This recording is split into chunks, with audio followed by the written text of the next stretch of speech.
ሻዕቢያን ለማጥቃት ተዘጋጅቶ የነበረው ጦር ድምፁ ጠፍቷል። ጦሩ ውሃ በልቶታል። የበላው ጅብ አልጮህ ብሏል። ከሁለት ወር በፊት ኢሳያስ አፈወርቄን ከስልጣን ለማስወገድ የባህር ኃይልም እግረኛ ጦርም አዘጋጅቻለሁ ብሎ የነበረው ይሄው ኃይል የሻዕቢያ ጦር ላይ ጥቃት መጀመሩን ይፋ አድርጎ ነበር። ሆኖም እስካሁን ጥቃት አለመጀመሩ ጦሩ የት ገባ የሚል ጥያቄንና ጥርጣሬን አስነስቷል። በጉዳዩ ላይ በዛሬው ዕለት አንድ ጥብቅ መረጃ ወጥቷል። ታደምጡታላችሁ። የህወሓት የጦር ሰነድ ሾልኮ ወጣ። ብልጽግና ሊያጠፋን ነው፣ ሳይቀድሙን እንቅደማቸው የሚል አቋም መያዙ ታውቋል።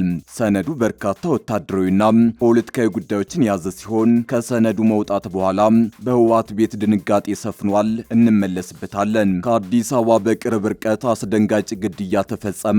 ጥቃቱ የተፈጸመው በአንድ የባንክ ሰራተኛ ላይ መሆኑ ታውቋል። የባንክ ሰራተኛዋን ገድሎ አስክሬኗን በጅብ ያስበላው ግለሰብ ጉዳይ ቁጣን ቀስቅሷል። ትሰሙታላችሁ። በሩሲያ ዩክሬን ጦርነት ውስጥ ሲሳተፉ የነበሩ 18 ኬንያውያን ወደ ሀገራቸው ተመለሱ። የኬንያ መንግስት ዜጎቹን ወደ ሀገራቸው እንዲመለሱ ማድረጉን አስታውቋል። በዝርዝር ይዘነዋል፣ እናስደምጣቸዋለን። አክብሮታዊ ሰላምታችን በያላችሁበት የዓለም ዳርቻ የረሳችሁ የተወደዳችሁ የአንድ አፍታ ሚዲያ ቤተሰቦች ከአንድ አፍታ ለአሁኑ መደመጥ አለባቸው ያልናቸውን ዜናዎች ወደ እናንተ የምናደርስበት ሰዓት ላይ ተገኝተናል። አብራችሁን ትቆዩ ዘንድ ግብዣችን ነው።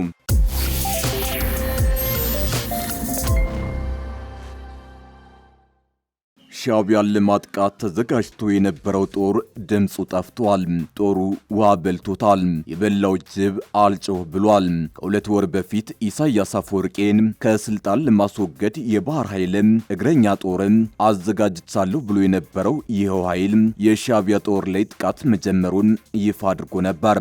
ሆኖም እስካሁን ጥቃት አለመጀመሩ ጦሩ የት ገባ የሚል ጥያቄንና ጥርጣሬን አስነስቷል። በጉዳዩ ላይ በዛሬው ዕለት አንድ ጥብቅ መረጃ ወጥቷል። ከቅርብ ጊዜያት ወዲህ አምባገነኑን የሻዕቢያ አገዛዝ ለመገርሰስ በርካታ ኃይሎች መደራጀታቸው ይታወቃል። ቀይ ባህር አፋር ድርጅትና ብርጌድ ንሓመዱ ከነዚህ መሃል ተጠቃሾች ናቸው። ብርጌድ ንሓመዱ እስካሁን ድረስ የትጥቅ ትግል ያልጀመረ ሲሆን የቀይ ባህር አፋር ድርጅት ግን ትጥቅ ትግል ከጀመረ 10 ዓመታትን አስቆጥሯል። በኢህአዴግም በብልጽግናም የሚደገፈውና እየተደገፈ ያለው ይህ ድርጅት አብይና ኢሳያስ ሽኩቻ ውስጥ ከገቡ በኋላ በርካታ ስራዎችን ሲሰራ መቆየቱን መረጃዎች ያሳያሉ። የኤርትራ አፋሮች በሻዕቢያ ዘር ማጥፋት እየተፈጸመባቸው ነው የሚለው የቀይ ባህር አፋር አማጺ ኃይል ከሁለት ወር በፊት በርካታ ቁጥር ያለው ኃይል በማስመረቅ መጠነ ሰፊ ጥቃት መክፈቱን ይፋ አድርጎ ነበር። ሻዕቢያን ለማስወገድ የባህር ኃይል ጦር ጭምር እንዳደራጀ ሲናገር ቆይቷል። ይሁንና ግን ይህ በአዲስ አበባው መንግስት የሚደገፈው አማጺ ኃይል እስካሁን ድረስ የሻዕቢያ ጦር ላይ ጥቃት መክፈት አልቻለም። ይህን ተከትሎ በርካታ ጥርጣሬዎች እየተነሱ ነው። ከጥርጣሬዎቹ መሃል አንዱ የኢትዮጵያ ፌዴራል መንግስት ቡድኑ ከኢትዮጵያ ሆኖ ተኩስ እንዳይጀምር ትዕዛዝ ሰጥቶት ሊሆን ይችላል የሚለው አንዱ ነው። እንደሚታወቀው አዲስ አበባና አስመራ ከባድ ወታደራዊ ውጥረት ውስጥ እንዳሉ ይታወቃል። ሀገራቱ በውጥረት ውስጥ ባሉበት በዚህን ሰዓት አማጺ ኃይሉ ሻዕቢያ ላይ ጥቃት ቢጀምር ለኢትዮ ኤርትራ ጦርነት መጀመር ምክንያት ሊሆን ይችላል። ይህን ተከትሎ ምናልባትም ማዕከላዊ መንግስቱ አማጺው ጥቃት እንዳይከፍት አድርጎት ሊሆን እንደሚችል ተገምቷል።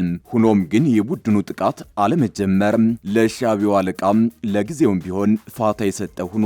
እስከ አፍንጫው ታጥቆ ኢሳያስን ለማስወገድ የሚንቀሳቀሰው የቀይ ባህር አፋር ድርጅት ሻዕቢያ አፋርን ህዝብ ራስን በራስ የማስተዳደርና የራስን እድል በራስ የመወሰን እውቅና ከመንፈግ አልፎ ስልታዊ የዘር ማጥፋት እየፈጸመበት ነው ሲል ይከሳል። ለዚህም የተባበሩት መንግስታት ድርጅትን ሪፖርት ጠቅሶ ከ200 ሺህ በላይ አፋሮች በኤርትራ መንግስት ግፍ መሰደዳቸውን ከዚህ ቀደም ገልጾ ነበር። የህወሓት የጦርነት ሰነድ ሾልኮ ወጣ። ብልጽግና ሊያጠፋን ነው፣ ሳይቀድሙን እንቅደማቸው የሚል አቋም መያዙም ታውቋል። ሰነዱ በርካታ ወታደራዊና ፖለቲካዊ ጉዳዮችን የያዘ ሲሆን ከሰነዱ መውጣት በኋላ በህወሓት ቤት ድንጋጤ ሰፍኗል። ህወሓት ብልጽግና ሊያጠፋን ነው የሚል ያዘጋጀው እቅድ ይፋ ሆኖበታል። 600 ታጣቂዎች በቀናት ውስጥ ለመከላከያ እጅ ይሰጣሉ ሲልም በሰነዱ ላይ ግምገማውን አስቀምጧል። ከሰሞኑ ኮማንዶ ማስመረቁን ይፋ ያደረገው ህወሓት የብልጽግና መንግስት ለጦርነት ተዘጋጅቷል፣ ሊያጠፋን ነው በሚል ያዘጋጀው የፕሮፓጋንዳ ሰነድ በርካታ ጉዳዮችን የያዘ ነው። አገር መከላከያን ብልጽግና እያለ የሚጠራው የህወሓት ሰነድ መንግስት የፕሪቶሪያን የሰላም አማራጭ ሰነድ ከአቶ ጌታቸው ረዳ፣ ሌተናል ጄኔራል ጻድቃንና አሰፋ አብርሃ ጋር ነው የፈረምኩት በማለት ስምምነቱን ባለቤት አልባ በማድረግ ሊወጋቸው እንደተዘጋጀ ቃል በቃል በሰነዱ ላይ ተቀምጧል። ስምረት የሚባለውና አቶ ጌታቸው ረዳ የሚመሩት ፓርቲ ትግራይን ለብልጽግና ለመስጠት እየሰራ እንደሆነ ተደርጎ መገለጹን ሰነዱ ያስረዳል። ስምረት ከትናንት በስቲያ በሰጠው መግለጫ ህጋዊ መስፈርቱን አሟልቶ ወደ ምርጫ እየሄደ መሆኑን ሲያስታውቅ እግረ መንገዱን ከብልጽግና ጋር ግንኙነት እንዳለው ተጠይቆ በፍጹም ሲል መናገሩንና ከሌሎች ድርጅቶች ጋር ተጣምሮ ለመስራት የሚያስኬድ መንገድ ካለ ሊያየው እንደሚችል አመላክቷል። ህወሓት ለምርጫ ወደ ትግራይ እናቀናለን የሚሉ ወኪሎችም ሆነ ፓርቲ ካለ በይፋ እንደሚያስራቸው ማስታወቁ አይዘነጋም። ስምረትን ጨምሮ አሁን የተቋቋሙ ፓርቲዎች ምርጫ እንዲካሄድ መንግስት ህግ እንዲያስከብርም እየጠየቁ ነው። ሰነዱ የፌዴራል መንግስት ለጦርነት እየተዘጋጀ መሳሪያ እየገዛ እንደሆነ አመልክቶ እነሱም በዚያው መጠን መዘጋጀት እንዳለባቸው ያሳስባል። ለሰራዊቱ መወያያ እንዲሆን የተዘጋጀው ሰነድ አክሎም ህወሓት ፋኖን እያደራጀና እያስታጠቀ እንደሆነ ከሻዕቢያ ጋር ጽምዶ ፈጥሮ ኢትዮጵያን ለማጥቃት እንደሚሰራና ከሱዳን ጋር በማበር ኢትዮጵያን ከቦ የመውረር እቅድ እንዳለው በመግለጽ እየከሰሰ መሆኑን አመላክቷል። ይሁን እንጂ ከተጠቀሱት አካላት ጋር እንደሚሰራ በሰነዱ ላይ ቃል በቃል አልተቀመጠም። ሰሞኑን የትግራይ ክልል ጊዜያዊ አስተዳደር ተወሯል በሚል ወልቃይትና ጠገዴ ምንም አይነት ድርድር እንደሌለ ገልጾ ባወጣው መግለጫ የፕሪቶሪያውን ስምምነት እንደሚከተል ማስታወቁ አይዘነጋም። ሰነዱ መንግስት ጦርነት ሊያነሳ በዝግጅት ላይ መሆኑን ለሰራዊቱ ለማስረዳት ባዘጋጀው ሰነድ ላይ መንግስት ትግራይ ላይ ለማስተኮስ ሐራ መሬት ላይ ታጣቂዎችን እያደራጀ መሆኑን፣ ትግራይ እንድትታወክ ነዳጅ ማሳነሱን፣ በጀት ዝቅ ማድረጉንና የኢኮኖሚ ችግር እንዲባባስ እያደረገ እንደሆነ በመግለጽ ይከሳል። ሰነዱ የውጭ ሀገር ዜጎች ወደ ትግራይ እንዳይሄዱ መንግስት ገደብ እንደሚያደርግ በመግለጽ ሰራዊታቸው ይህን ሁሉ እንዲመክት ያበረታታል። ሰነዱን የተለመደ ፕሮፓጋንዳ እንደሆነ የሚገልጹና በትግራይ አሁን ላይ ለመዋጋት ፍላጎት ያለው የበታች ሰራዊት እንደሌለ ይናገራሉ። ከአዲስ አበባ በቅርብ ርቀት አስደንጋጭ ግድያ ተፈጸመ። ጥቃቱ የተፈጸመው በአንድ የባንክ ሰራተኛ ላይ መሆኑ ታውቋል። ባንክ ሰራተኛዋን ገድሎ አስክሬኗን በጅብ ያስበላው ግለሰብ ጉዳይ ቁጣን ቀስቅሷል። ግለሰቡን በቁጥጥር ስር ለማዋል በፖሊስ እየተፈለገ ነው ተብሏል። በሰንዳፋ የባንክ ሰራተኛዋን ገድሎ አስክሬኗን በጅብ ያስበላው ግለሰብ በፖሊስ እየተፈለገ መሆኑ ተሰምቷል። አዲስ አበባ ከተማ አቅራቢያ በምትገኘው ሰንዳፋ ውስጥ አዳነች ኩምሳ የተባለ የኢትዮጵያ ንግድ ባንክ ሰራተኛን የገደለው ግለሰብ በፖሊስ እየተፈለገ እንደሆነ ተገልጿል። የንግድ ባንክ አላልቱ ቅርንጫፍ ሰራተኛዋን ገድሎ አስክሬኗን ጥሎ የተሰወረው ተጠርጣሪ በቁጥጥር ስር እንዳልዋለ የሰንዳፋ ፖሊስ ጣቢያ የምርመራ ክፍል ኃላፊ ኮማንደር ንጋቱ አለሙ ለቢቢሲ ተናግረዋል። ኮማንደር ንጋቱ አክለው ግድያው የተፈጸመው ሰኞ ታህሳስ 6 ቀን 2018 መሆኑን ተናግረዋል። በሰንዳፋ በኬ ከተማ ጎማጣ ወደ ተባለ ስፍራ ተወስዳ ከምሽቱ 3 ሰዓት አካባቢ ነው ግድያው የተፈጸመው ብለዋል። የሟች አዳነች አብሮ አደግና ቤተሰቧን የሚያውቅ ቢቢሲ ያነጋገረው አንድ ግለሰብ ተጠርጣሪው ከዚህን ቀደም ወደምትሰራበት እየሄደ ሲያስፈራራት እንደነበር ተናግሯል። ስሙ እንዳይጠቀስ የጠየቀ የአዳነች አብሮ አደግ ደግሞ ሟች ዛቻ እየደረሰባት እንደሆነ ለቤተሰቦቿ መግለጿን አክሏል። በተገደለችበት ዕለት አዲስ አበባ ሜክሲኮ አካባቢ የንግድ ባንክ ስልጠና ላይ ውላ ወደ ሰንዳፋ ተመልሳለች ብሏል። የዚያን ዕለት ምሽት ላይ ከ1 ሰዓት እስከ 2 ሰዓት ለሰዎች እየደወለች ነበር ሲልም ተናግሯል።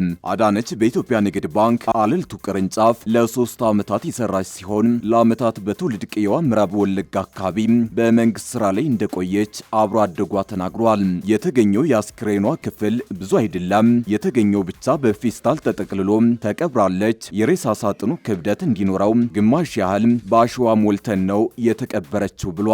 ቢቢሲ ያነጋገረው ያዳነች አብሮ አደግ ግለሰቡ የአዲስ አበባ ነዋሪ እንደሆነና ቤተሰብ ያለው እንደሆነ ጠቅሶ እሷ የምትሰራበት አካባቢ የግንባታ ፕሮጀክት ስላለው ይመላለስ እንደነበር ገልጿል።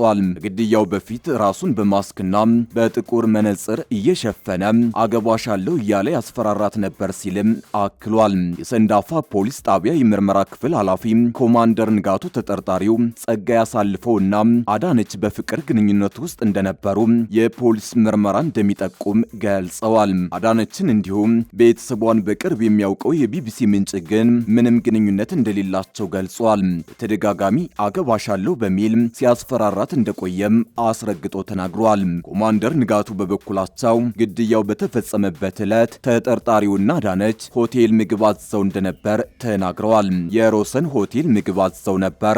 አዳነች ምግቡን ሳትበላ ሆቴሉን ጥላ ስትሄድ ተጠርጣሪው በመኪና ተከትሏታል። ከዚያም ወደ ጎማጣ ሰፈር ወስዶ በጥይት ገድሏታል ብለዋል። ጎማጣ የሚባለው አካባቢ ከሰንዳፋ ከተማ ወጣ ያለ ነው። ኬንያ በሩሲያ ዩክሬን ጦርነት ውስጥ ሲሳተፉ የነበሩ 18 ዜጎቿን ወደ ሀገራቸው መመለሷን ገለጸች። ኬንያ በሩሲያ ዩክሬን ጦርነት ውስጥ ሲሳተፉ የነበሩ 18 ዜጎቿን ወደ ሀገራቸው መመለሷንና መውጫ ያጡ ሌሎች ተጨማሪ ኬንያውያን ዜጎች አሁንም በሩሲያ ጦር ካምፕ ውስጥ የሚገኙ መሆናቸውን የሀገሪቱ የውጭ ጉዳይ ሚኒስቴር አስታውቋል። ከዚህን ቀደም 200 ኬንያውያን ለሩሲያ ለመዋጋት ቅጥረኛ ኃይሎችን መቀላቀላቸውን የኬንያ ባለስልጣናት ገልጸው የነበረ ሲሆን በአሁኑ ሰዓት ወደ ሀገራቸው የተመለሱት በሩሲያ ዩክሬን ጦርነት ሲሳተፉ የነበሩ 18ቱ ኬንያውያን ዜጎች ከ200ዎቹ መካከል መሆናቸውን የኬንያ የውጭ ጉዳይ ሚኒስትር ተናግረዋል። ከጦርነቱ የተመለሱ ዜጎች ወደ ማገገሚያ ማዕከል እንዲገቡና ወደ መደበኛ ሕይወታቸው እንዲመለሱ ድጋፍ እንደሚደረግላቸውም ሚኒስትሩ ገልጸዋል። ይሁን እንጂ አሁንም ድረስ በሩሲያ የተለያዩ የጦር ካምፖች ውስጥ በአስቸጋሪ ሁኔታ ውስጥ የሚገኙና ወደ ሀገራቸው እንዲመልሳቸው የኬንያን መንግስት እየተማጸኑ ያሉ ቀሪ ኬንያውያን ዜጎች መኖራቸውን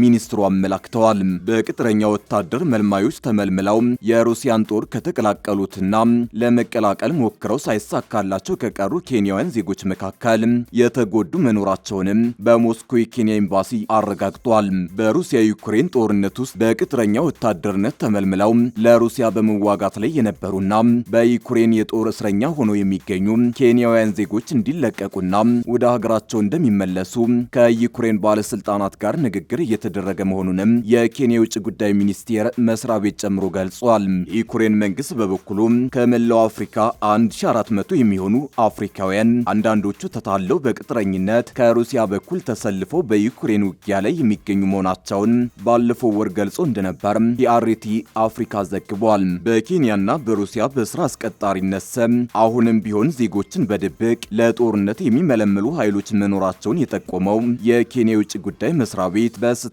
ታለው ወደዚህ አይነት ችግር ውስጥ እንዳይገቡ ዜጎቹን አስጠንቅቋል።